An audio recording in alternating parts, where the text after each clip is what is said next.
Glass, and what's up with those glasses, dude? Yeah, well, I wore these just for sport. I got them just last week, and I've been playing around with them a little bit. They don't do that much yet, quite honestly. Although they're fantastic for taking pictures. I've already taken a picture, and I can take another one. Okay, Glass, take a picture.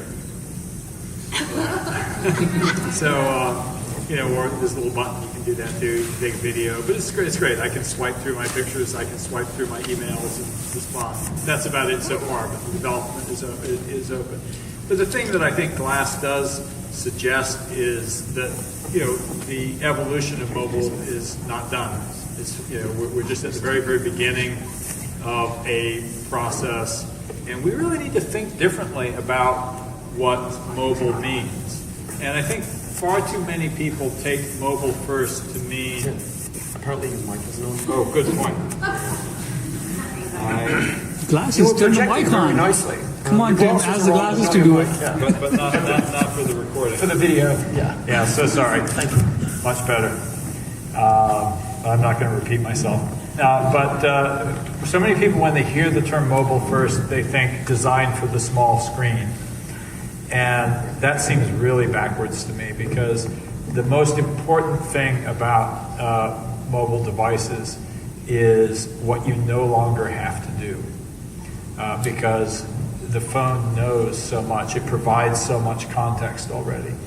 And in particular, it's also a connected device, and all of the apps are fundamentally connected apps.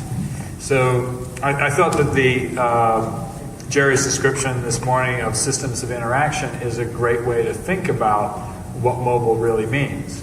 When you look at an app like Uber, which is really what he was kind of recreating there, although I don't know why he didn't say that. It actually makes you look better if you kind of talk about you're part of a big parade rather than as if you're out there all alone.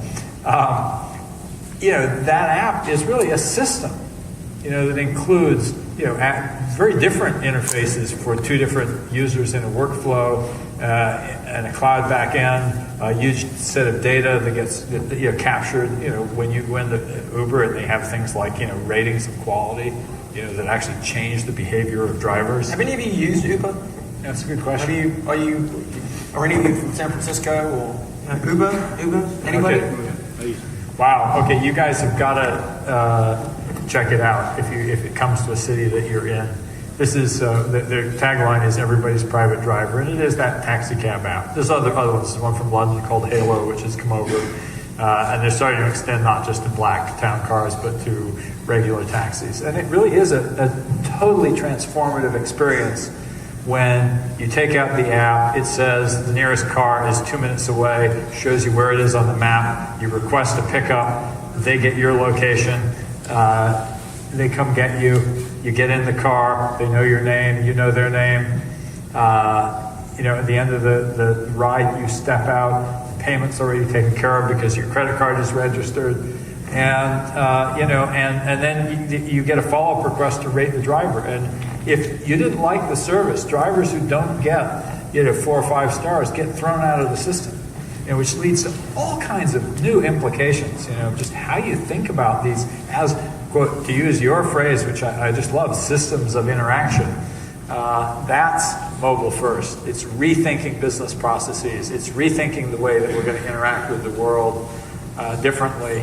When we have a device that actually gives us superpowers, because that's really a way of thinking about a phone.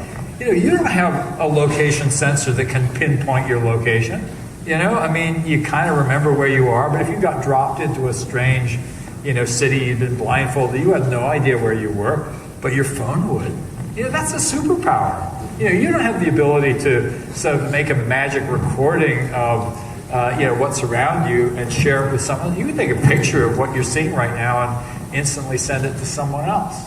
And that's just going to become more ubiquitous. So all these things are going to lead to profound changes. And so I guess I would just sort of try to unpack that mobile first concept and make sure you don't think it means, oh yeah, we're going to design our web pages so that they fit on a small screen and they scale automatically to a big screen. See, I call that mobile lost. Yeah. Which is not necessarily a bad thing. I mean, if you built an application and it's all right and all you want to do is reskin it and make it mobile, that's the mobile lost approach, which may have some value. On Uber, I got to say, there's one thing that I find interesting, say from a business perspective, to your point about data and application, is that they decide what city they're next going to support, because what happened to them is they just go that everybody is getting out at Chicago Airport and trying to fire up the app, and there's no cabs because they don't have the service there. That was how they knew to do Chicago next, because that was where the most traffic. Huge point about all the data that's automatically being provided. There's transformative amounts of data being generated by our devices, and of course that changes our notion of privacy. You said something really interesting last night, that if you were an investor, you'd invest in things on the creepy to magical continuum, which I thought was a really insightful comment, because things that today seem creepy, a little bit later seem magical, and then a little bit later they seem commonplace. It's a little bit like Tom Stoppard in Rosencrantz and Guildenstern are Dead, his description of unicorns. Unicorns. See, there's the thing with Tim, he always gives you more to do. Like now I have to read Rosencrantz and Guildenstern.